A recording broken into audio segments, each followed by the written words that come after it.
If you are feeling exhausted by your marketing, I'm going to share with you today how to promote yourself in a way that protects your energy, especially for my empaths and my introverts who are so strongly affected by that. I'm giving you practical strategies to create boundaries around your marketing so you can grow your business sustainably without burning out. Okay, how do we do this?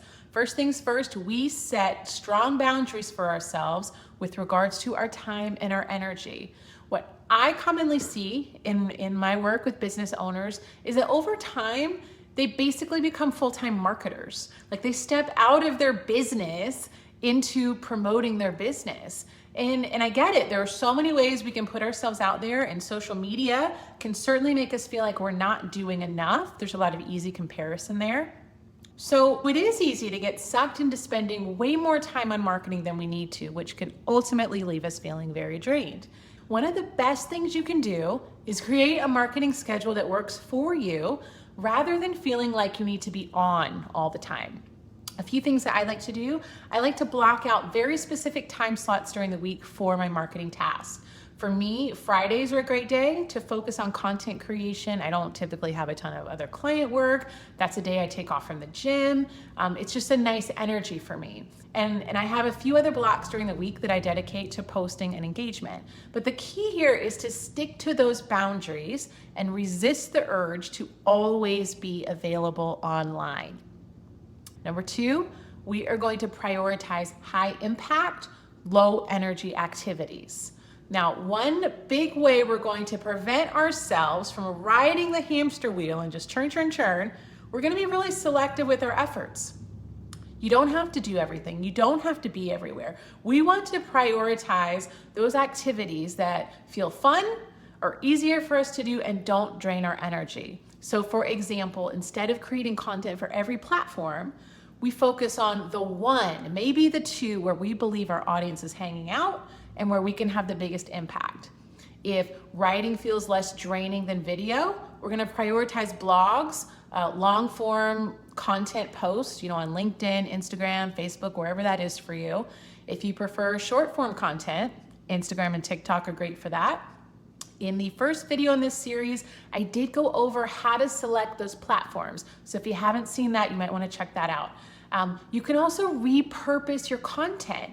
So don't think of your stuff as one and done. If you want to post every day, you don't have to have 365 ideas for the year, right?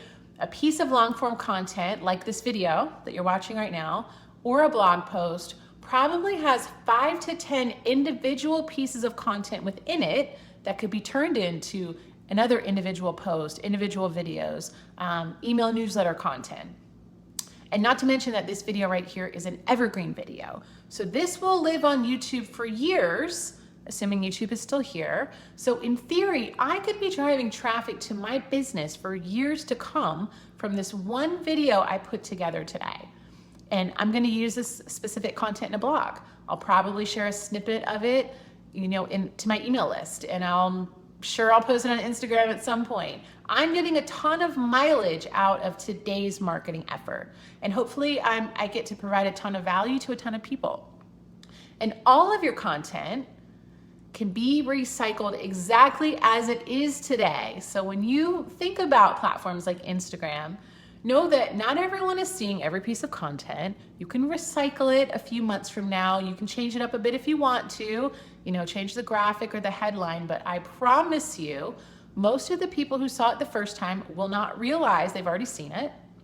Many won't have seen it, and then many others will appreciate the reminder of your message. So if you're struggling with content ideas, go back to stuff you posted 3 months ago, 6 months ago, a year ago, and recycle it, repurpose it. It still matters. All right, number 3, content batching. It's really easy to want to do it all when it comes to our marketing. There are so many different things we can do, videos, blogs, newsletters, all the things. And often we feel like we're just throwing a lot of things into the void without a real plan for it, which can be draining. So one strategy that I like to use, I recommend this to all of my clients, is that we batch our content creation. So for example, if I want to post on social media every day, which I don't, but if I did, instead of setting aside a time daily and dipping into that energy every day, I'm gonna dedicate a few hours on one day to create a ton of content all at once. I'm fully in the zone, I've set up my space, I'm comfortable, maybe I've got some wine with me. So this saves you time and energy, lets you focus on other aspects of your business while still allowing you to show up regularly. Another way you can maximize your time, you can use scheduling tools to reduce the amount of time you're spending on the actual apps. So Planoly is a favorite of mine. I'll include a link below for that. I'll try to remember to do that. Another popular one is Hootsuite. There's Buffer later. They're all very similar.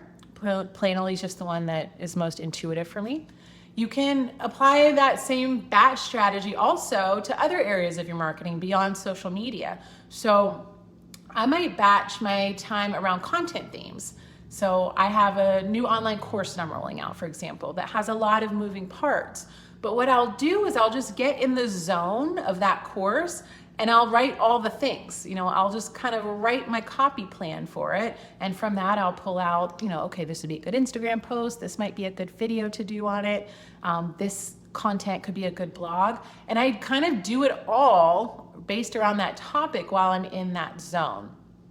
And then once I've got all that raw content, it's really easy for me to see where to plug and play it into my marketing. So however your brain works best, batching by theme, batching by task, this will let you get a lot more done in a lot less time. Okay, number 4, we're gonna learn how to say no in marketing. This is super important, not just in marketing, but in life. For my empaths especially, we do have a tendency to want to help everyone, and this can have us saying yes to every collaboration, every opportunity that comes our way. But we've got to get really good at saying no to things that don't align with what we're trying to build in our business. Because where your focus goes, energy flows. So if you're spending time and energy on things that don't really line up with what you want, well, guess what? You're gonna attract more of those things that you don't want, right? Because people see it and you're so good at it, and then you just get more and more of that. We don't want that. So whether it's guest blogging, business collabs, speaking gigs, always ask yourself, is this aligned with my business? And is it aligned with my energy? If it feels like a drain, it's probably not worth it. One way you can make this easier for yourself is to predefine your no list. So what kinds of activities are you just not interested in? Maybe it's daily Instagram stories, webinars, in-person networking events. For me, that's a hard pass, networking. I hate it, I absolutely hate it. The stars have to align for me to want to show up at a networking event. I can do it, but it takes so much energy and I feel so drained afterwards. If I show up in that energy, I'm not gonna find my ideal clients or opportunities there anyways. So for me, not a great use of my time. The key is really knowing what works for you and what doesn't, and then getting comfortable saying no to anything that's not that, anything that's not a good fit for you. Okay, and I know that's easier said than done, but it's important. All right. Next up, number 5, build systems to automate repetitive tasks. Automation is your best friend when it comes to marketing, and we are really lucky to live in a time where we have so many tools that can do this for us. Email providers like MailChimp, Flowdesk is my new favorite. These allow you to set up automated workflows. So maybe a welcome email series, nurturing emails for your audience. Set it up once, have it running in the background so you're not constantly thinking about it.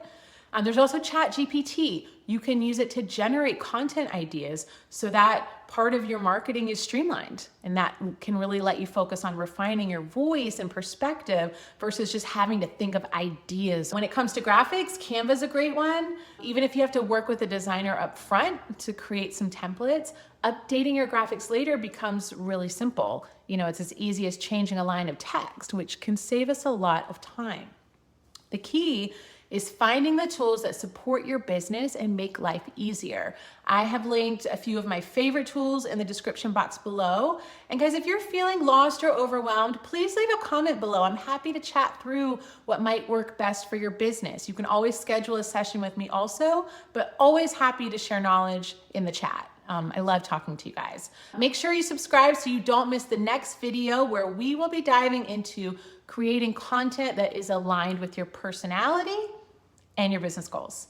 All right, guys, see you soon.